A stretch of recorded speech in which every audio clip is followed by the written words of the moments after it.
আমার সাথে আছে আমাদের ভাই আলমগীর।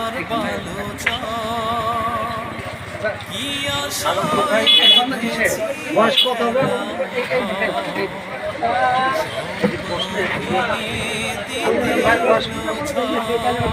40-45। আমাদের আলমগীর ভাই বাড়ি সমস্যা হাটগোপালপুর, ঝিনাইদহ জেলা, বাংলাদেশে। তো আসলে সবসময় সদালাপী এবং হাসি খুশি একজন মানুষ। আমার খুব পছন্দ করে, আমি তাকে পছন্দ করি। সে কর্মজীবী, উনি একজন, উনি কিন্তু কারো দ্বারস্থ না, সে প্রতিনিয়ত একটা না একটা কাজের সাথে জড়িত থাকে। আমি যতদিন ধরে আমি চিনি। তো এখন কি পেশার সাথে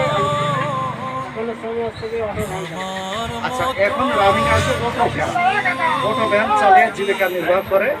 আসলে এইরকম মানুষের দেখে আমাদের শিক্ষা নেওয়া উচিত, যারা প্রকৃত কিন্তু তারা অসুস্থ না বা না, তারা কোনো পঙ্গু না, তারা কিন্তু ভিক্ষাবৃত্তি করে বা বিভিন্ন লোকের কাছ থেকে চেয়ে খায়। এটা আমাদের বোঝা উচিত যে আসলে আমাদের কর্ম করে খেতে হবে। আসলে জন্ম থেকে কি ভাই এরকম? ও, আমাদের আলমগীর ভাই কিন্তু জন্ম থেকে এরকম না, গাছের থেকে, কি গাছ থেকে? আম গাছ থেকে পড়ে কিন্তু তার সে দেহের এই গঠনটা হয়। তো সবাই আমাদের আলমগীর ভাইয়ের জন্য দোয়া করবেন।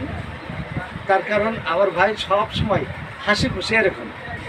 আমার দেখা হলে বলে যে ভাই চা খেয়ে যান, আমি খাওয়াবো, কিন্তু সে বলে। তো সবাইকে ধন্যবাদ।